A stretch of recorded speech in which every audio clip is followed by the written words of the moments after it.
Hello po, magandang umaga po sa inyo lahat. Today is Holy Tuesday. Hindi sila po niya pere. Siyempre, ano po natin, is Holy Week. We have to reflect. Kailangan po tayong mamagaan sa ating Panginoon. So po'y inaano ngayon, ano po natin, pag Holy Week, ano po natin ang kwento ng Diyos, ano po nangyari sa Kanya. So samahan po natin siya na kami tayo mag-i-reflect po sa ating Panginoon. Ito na palagi ngayon para kami mapagkain para kung bawal kayo si Ate Tere. So bahala na. Sama po tayo sa mga po sa mga palagi. Hindi po akong vlogger ha. Sinusunod ko lang po nga po aking vlogger. Samahan niyo po ako. Morning po.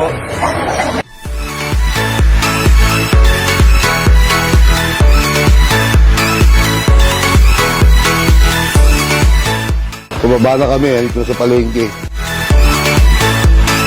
So ito ang tinatawag nating Imus Public Market.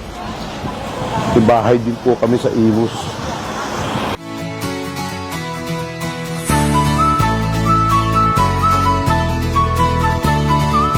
Ito na yung fish section kasama sa wet ng Imus Public Market.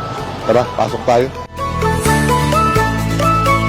Ito na, binalikan ko si ate para makabili tayo ng sugpo. Alam natin, Holy Week, lahat ng seafood, mahal. No choice tayo. At siya lang nagbibenta ng ganito kalalaki sugpo.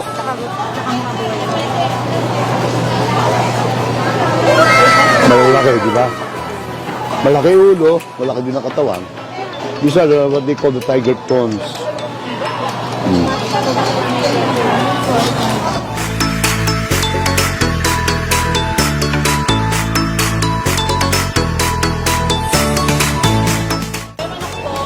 Hello po.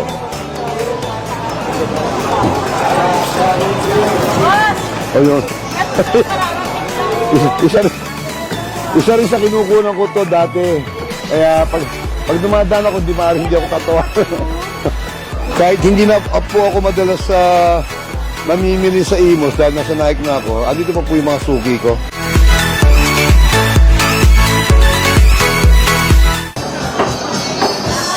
Mike. Ito si Mike. Suki ko. Ayun ang pangalan ng peso niya. Mike and Jenny. So, kagaya nung dati, pupunta ako rito, laging ubos na panindan niya. Mabili. Sobrang mabili. Anong titira sa kanya? Baka. Ano pa ba? Yan. Konting pork. Siyempre, alam natin, pinakamabili sa lahat yung liempo. Wala nang liempo. Gusto ko mabili sa kanya yung liempo. Wala na. Okay, so tingnan natin kung ano yung mabibili natin sa kanya. Bata pa ako yung namamalengke na. Pag nagpunta ako sa ibang lugar, ang unang-una ko pinupuntahan, palengke. Ito na lang liempo mo. Sumbangin mo muna to. Magkano bigay mo sa akin? 460. Ang pata. Sa Naik po, ang kuha namin sa liempo, magkano? Ha? 380 sa Naik. Ewan ko bakit dito sa Imus, mahal na 100. Tama, mahal na 100. Pakita mo siya. Ayan, dito natin si Ate Helen. Si Ate Helen, siya nagluluto sa Naik. Pero pag wala yung chef, siya sumasama sa Imus. Okay? Pang ano to? Ilang kilo yan? 4.5. Hiwain mo, ganito kakapal. Ganyan lang kakapal. Wag mo na. Tapos wag mo na putulin. Ganyan lang, ganito. Okay. Pata. Sige, pata. Magkano kilo sa pata? 40 lang bigay ko sa iyo. 340. 350 yan. Wala na bang mas mahal pa dito? Suke Oo. Sa Biyernes, hindi tayo kakain ng pork or any meat kasi Biyernes Santo, para panata na natin yan kada Holy Week. So, bagong Biyernes Santo, kung mga gustong humataw na para kahit paano makapag-ano naman tayo.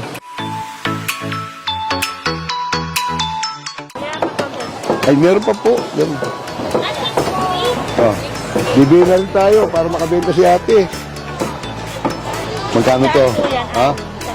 100. 100 daw. Tulong natin. Ay, boss. Sige. Maraming salamat. Sige po.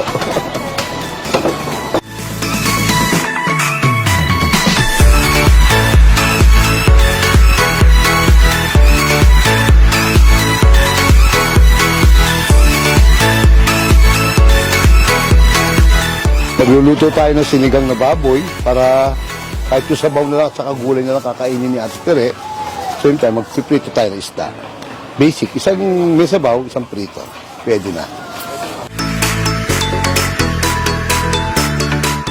Nandito tayo sa fruit section. Ito naman gagaling sa Zambales. Sabihin nga nila galing doon sa Zambales, matamis. Parang mas matamis pa nga doon sa Pangasinan. I don't know, which is true. Sabi nila ba, mas matamis sa Pangasinan. Pero, natin mo lang.